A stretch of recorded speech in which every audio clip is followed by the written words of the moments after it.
Welcome back to the channel. It's truly wonderful to have you here again. And if this is your first time joining us, I want to extend the warmest welcome. Today, we're exploring a profound question that touches the core of what it means to walk the spiritual path. When we talk about Buddhism, is it a practice of changing who we are, or is it a return to something deeper, our original, unconditioned self? This isn't just a philosophical question. It's one that determines how we live, how we breathe, how we relate to ourselves in every moment. Is the path of awakening about becoming someone new, or is it about seeing clearly who we've always been beneath the eyes? Stick with me, because this journey will challenge what you think you know about self-improvement, transformation, and spiritual growth. We are going to talk about suffering, identity, illusion, and the deepest form of healing, not the kind that changes what you see in the mirror, but the kind that changes how you see the mirror itself. Let's begin with a story. There was once a man named Jonathan who stumbled into a Dharma talk after a long series of life failures. His business had collapsed, his marriage had ended, and he found himself in a deep depression. A friend suggested he explore meditation. So, on a rainy Thursday evening, he walked into a small Zen center. The teacher, an older monk with calm eyes, began the talk with this: "You are not here to become a better person. You are here to realize that there is no person to become." Jonathan was confused. Wasn't the point of spiritual practice to become more compassionate, less angry, more patient?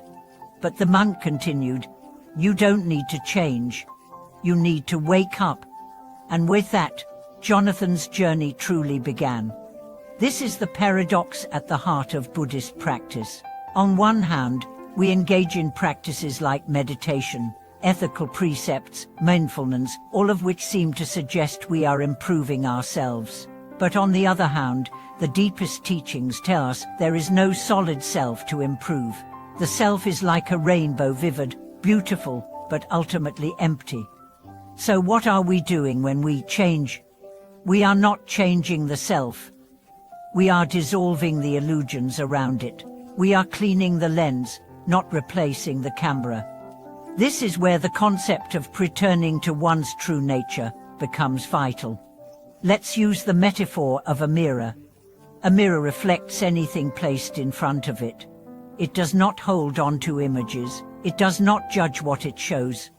Over time, it may become dusty, smudged, covered in grime.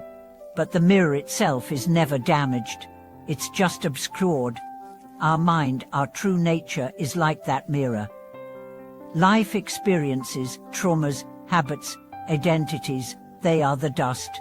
Meditation, mindfulness, insight, these are the cloth we use to wipe the mirror clean.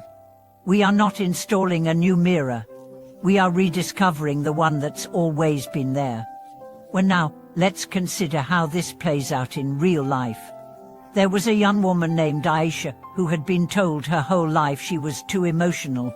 She grew up in a home where crying was seen as weakness and joy was often suppressed. So she learned to bottle things up, to wear a calm mask, to say, "I'm fine," even when she was breaking inside. When she found Buddhism, she thought she'd finally found the path to change, to become the serene, emotionless, Buddha-like figure she imagined. But over time, she realized that wasn't the point at all.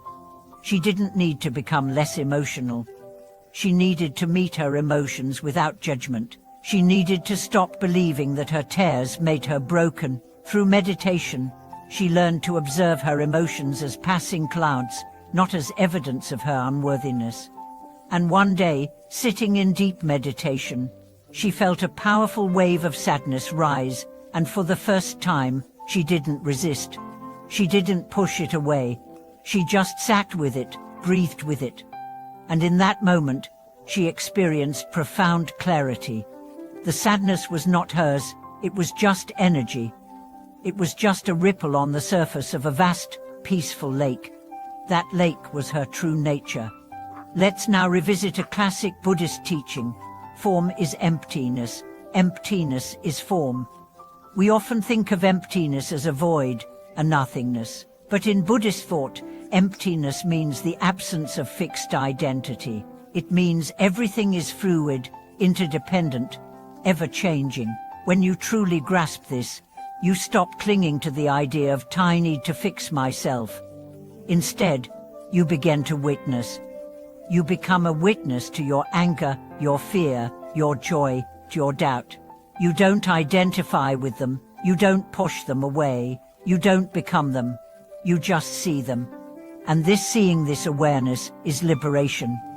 There was a practitioner named Ravi who struggled with deep insecurity. He tried every method, affirmations, therapy, even intense yoga retreats, but the core anxiety never left. One day, during a silent Vipassana retreat, he heard the teacher say, "You are not the voice in your head. You are the space in which that voice arises." That single sentence changed everything. Ravi realized he had been trying to build a new voice, a more positive one, without realizing he wasn't the voice at all. He was the silence behind it. He was the awareness that noticed it. And in that awareness, there was no fear, only space, only presence. This is the shift from self-improvement to self-realization.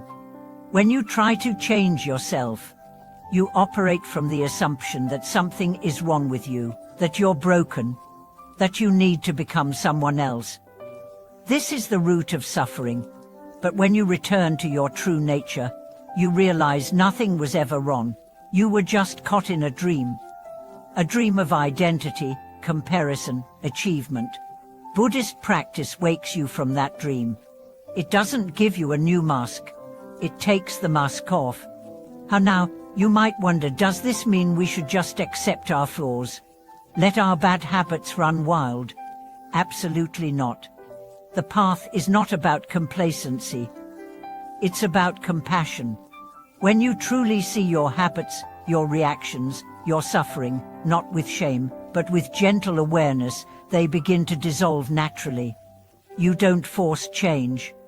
You allow truth to reveal what no longer serves you. It's like melting ice. You don't smash it. You place it in sunlight. The warmth of awareness does the rest. Let's talk now about identity. From the moment we are born, we are named, categorized, judged. You're a girl. You're smart. You're a troublemaker. These labels stick. They become our story. And we spend our whole lives trying to live up to or escape from that story. But Buddhism invites us to ask, who is the one being labeled? Look deeply, and you'll find no fixed self. Just like a flame flickering in the wind, your identity is constantly changing. Thoughts come and go, emotions rise and fall. The body ages, the roles shift. And yet there is something constant beneath it all. Not a thing, not a name, but a presence, a stillness, a knowing. This is your true self.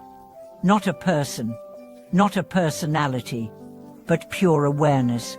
Returning to this awareness is the essence of the Buddhist path. It's not about climbing a ladder to perfection. It's about sitting down, breathing in, and realizing you're already home. But don't take my word for it. Practice. Sit with yourself. Breathe. Notice the thoughts. Notice the body. And ask who is noticing. That silent observer, that open presence, that is the self you've been searching for. Not the you that needs fixing, but the you that is free.